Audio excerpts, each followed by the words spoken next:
বাংলার কৃষি জমিতে যে ডাল চাষের গন্ধ শতাব্দীর পর শতাব্দী ধরে মাটির সাথে লেগে আছে তার একটি হলো মাষকালাই ডাল, যাকে অনেকে চেনেন উড়দ ডাল, কালা ডাল বা ব্ল্যাক গ্রাম নামে।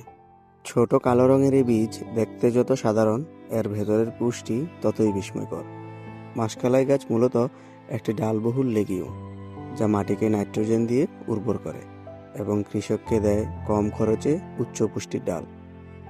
গাছটি 30 থেকে 100 সেন্টিমিটার পর্যন্ত বাড়ে এবং শুকনো মৌসুমেও টিকে থাকার শক্তি রাখে।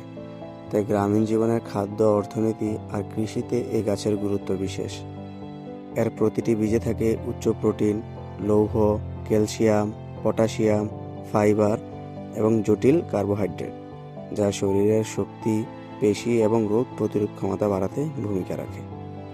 বাংলার হাটে বাজারে মাষকালাই ভর্তা, পিঠা, বড়া, এ ডাল সব কিছুতেই ব্যবহার করা হয়। লোকজ চিকিৎসায় মাষকালাইকে বলা হয় শক্তিবর্ধক খাদ্য, যা দুর্বলতা কমায়, হাড় মজবুত করে, হজম ভালো করে এবং রক্তস্বল্পতা দূর করতে সহায়তা করে। আয়ুর্বেদে এটিকে ঔষধি ডাল হিসেবে উল্লেখ করা হয়েছে। বিশেষ করে নারীর স্বাস্থ্য, উর্বরতা এবং পেশিশক্তি বৃদ্ধিতে এর ব্যবহার প্রাচীনকাল থেকেই পরিচিত। আজও বাংলাদেশ ও উপমহাদেশের বাড়ি, হাড়ি এবং হৃদয়ের সঙ্গে গভীরভাবে জড়িয়ে আছে এই কালো রঙের ছোট্ট ডালটি। সাধারণ খাবার আর কৃষির আড়ালে লুকিয়ে থাকা এক অসাধারণ পুষ্টি ভাণ্ডার এই মাষকালাই ডাল। কিন্তু দুঃখের বিষয় হচ্ছে, এই ডাল চাষ দিন দিন আমাদের দেশ থেকে হারিয়ে যাচ্ছে। এত পুষ্টিগুণ সম্পন্ন ডাল আমরা এখন আর কেউ চাষ করতে চাই না।